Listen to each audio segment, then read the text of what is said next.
And so it wasn't really until I started looking into what had drawn me into Planned Parenthood and what I had been then selling to the masses, that's what got me to actually look into what contraception was doing to our society and to these young girls that were pushing it on. So I'm gonna briefly share with you Planned Parenthood's business plan. Okay, now this is going to sound like some sort of weird conspiracy theory. I promise you it is not. This is Planned Parenthood's business plan, and they're rolling it out all over the country. They've done it here in San Antonio. This is what they do. So their plan is to get into every private and public school system across the country. Okay, check. They've done it here, FY. They're going to get into your private and public school system, and they're going to start teaching your children their sex ed curriculum starting in kindergarten.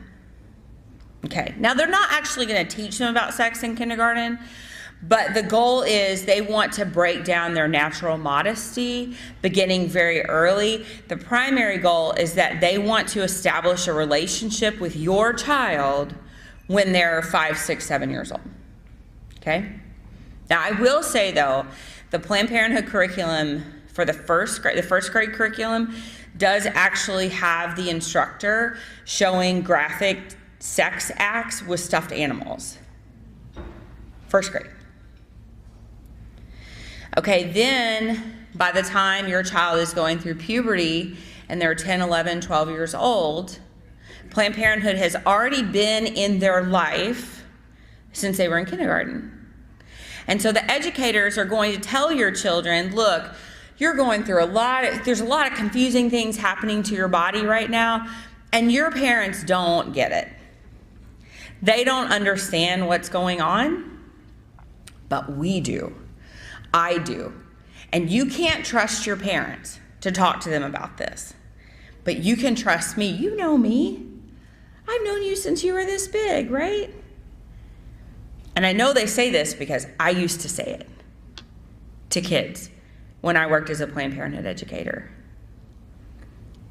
And so hopefully by the time your child is 13, we already have them on a contraceptive method. And you don't know anything about it because our clinics are partly funded with Title X money, and Title X states that a minor child doesn't have to have parental consent to get birth control. So we're gonna get them on birth control, but we're gonna put them on the method that has the highest human error failure rate. And what's that? The pill, right? That's intentional. I'm 38 years old and I can't remember to take a pill at the same time every day within a 2-hour window. Okay? You ask an 11, 12-year-old to do that, you are automatically setting them up to fail. That's the point. Okay? Planned Parenthood knows that your child will fail. They're counting on it. They're banking on it because their own statistic shows that 54% of women who have abortions were using contraception at the time they got pregnant. See, Planned Parenthood knows that we actually don't need more birth control. What we need is more self-control. But self-control doesn't make them any money. Birth control does. So then we're going to get them on a pill that won't work for them. And then hopefully by the time they're 16 years old, 16, 18 years old, they will have had their first abortion. And we have all these great laws in Texas, like parental consent, notarized parental consent, but guess what we also have in Texas? We have something called a judicial bypass. The Supreme Court ruled that anytime there's parental notification or parental consent in a state, that the state also has to have a loophole so that children don't have to tell their parents when they're having an abortion. That's called judicial bypass. And here in the state of Texas, we have an organization that was created just to help minor girls get abortions without their parents knowing. It's called Jane's Due Process.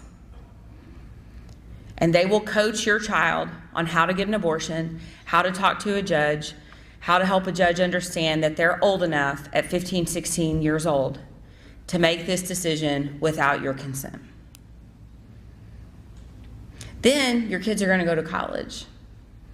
Oh, and when they have their first abortion, we're going to put in that brown bag yet another pack of birth control pills, knowing and hoping that they will again fail.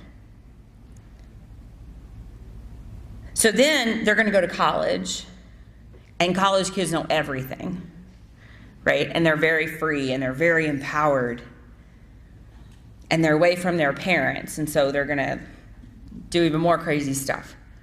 And hopefully, in those college age years, they'll have their second abortion. And yet again, we'll give them the pill when they walk out the door. And then they'll start their career. And they'll come into a clinic like mine, and we'll tell them, oh, you're never going to succeed in this new career if you have a baby. So of course you have to have an abortion. You've already done it 2 other times. I mean, it's your third one. It's no big deal. And they will have their third abortion. And hopefully, by the time they're 30 years old, your child, your grandchild, in the eyes of Planned Parenthood, will have hopefully had 3 abortions. That's their plan. And friends, I would love to tell you that their business plan is failing, but it is not. It is successful all around this country. Why? Because we are in desperate need of a culture change. And that really, we can all sit in here and talk about being pro-life. And being pro-life is good. And I like when you tell me you're pro-life. But I really like when you tell me how you're being pro-life. Because that's what it's going to take to change this culture. It's going to take people actively working toward the conversion of other people.